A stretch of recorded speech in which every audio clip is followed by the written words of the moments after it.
যিনি হঠাৎ করে আসবেন তিনি আমার সমস্যা বা আমাদের সমস্যার সমাধান ভালোভাবে অনুভব করবেন না। আমরা নির্বাচিত হলে একটি জবাবদিহিতামূলক বিজেপি উপহার দেব। সেই জবাবদিহিতা থাকবে শুধুমাত্র মেম্বারদের কাছে, অন্য কারো কাছে না। উদ্যোক্তাবৃন্দ, আপনারা যারা দীর্ঘদিন দিনরাত পরিশ্রম করে দেশের রপ্তানি আয়ের মূল চালিকা শক্তি হয়ে উঠেছেন, বাস্তবতা আজ কত কঠিন তা আমরা গভীরভাবে অনুভব করি। বিশ্বব্যাপী মন্দা, যুদ্ধ, অস্থিরতা, ক্রেতাদের কঠিন শর্ত, উৎপাদন খরচের লাগামহীন বৃদ্ধি সব মিলিয়ে আমাদের প্রতিদিনের পথ চলা প্রতিনিয়ত আরো জটিল হয়ে আসছে। তবুও আমরা থেমে নেই, কারণ এই শিল্প শুধু আমাদের ব্যবসা না, এটি আমাদের শ্রম, আত্মত্যাগ ও স্বপ্নের প্রতিফলন। আজকের বিজিএম এর বাস্তবতায় কেবলমাত্র সার্টিফিকেট বা কাগজপত্র সরবরাহে সীমাবদ্ধ থাকলে চলবে না। প্রয়োজন এমন একটি নেতৃত্ব, এমন একটি পর্ষদ যারা আপনাদের কণ্ঠস্বর আন্তর্জাতিক পর্যায়ে তুলে ধরবে, সমস্যার গভীরে গিয়ে সমস্যার সমাধান করার পথ দেখাবে এবং আপনাদের পাশে থাকবে, সেটা ছোট বা বড় যে কোনো ফ্যাক্টরি হোক। নেতৃত্বের প্রশ্ন যখন আসে তখন আমরা কয়েকটা বিষয় বিবেচনা করি।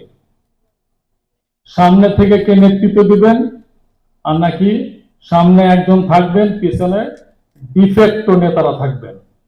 দুইটা প্যানেল আপনারা দেখবেন, এই আমাদের প্যানেল এবং আমাদের প্রতিপক্ষ বা প্রতিদ্বন্দ্বী যারা আছেন তাদের panel. Monalisa heavy flow 15 piece প্যাকেটের সাথে 8 পিসের একটি প্যাকেট একদম ফ্রি।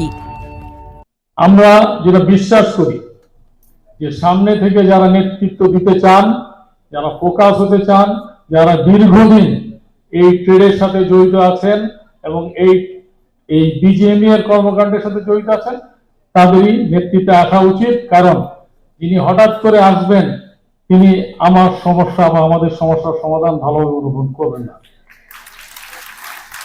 এই হঠাৎ করে আসার বিষয়টা নিয়ে আমাদের অনেকের আপত্তি আছে। আমরা যারা এখানে আছি, কেন আপত্তি আছে? এই হঠাৎ করে আসা মানেই হলো রাজনৈতিক আশীর্বাদ নিয়ে আসা অথবা রাজনীতির নেতৃত্বের কাছে এক ধরনের জবাবদিহিতা করা। আমরা ফোরাম থেকে বলেছি, আমরা নির্বাচিত হলে একটি জবাবদিহিতামূলক বিজেপি উপহার দেব। সেই জবাবদিহিতা থাকবে শুধুমাত্র মেম্বারদের কাছে, অন্য কারো কাছে না। আপনার আজকে বাংলাদেশের বহুল প্রচলিত একটি দৈনিক আমার সাক্ষাৎকার প্রকাশ করেছে, সেখানে স্পষ্ট করে আমরা বলে দিয়েছি আমরা কি করব কি করব না। আমার বক্তব্য খুব দীর্ঘায়িত করব না, কারণ ইতিমধ্যেই অনেকক্ষণ ধরে আপনারা অপেক্ষা করছেন। আমি আমাদের আগামী দিনের যে বিজিএমএ আমরা যদি আপনাদের সমর্থন পেয়ে নির্বাচিত হই, কোন কোন বিষয়গুলো নিয়ে কাজ করব সেটা সংক্ষেপে বলবো। পোশাক শিল্প মন্ত্রণালয় তৈরি করা একটি স্বতন্ত্র মন্ত্রণালয়। আমরা বারবার বলে এসেছি মন্ত্রণালয় লাগবে, এবং সরকারের বিভিন্ন সময় যখন আমরা এই অ্যাপ্রোচ করেছি, বিভিন্ন সময় সব সময় বলে দেওয়া হয়েছে যে খরচ বাড়বে।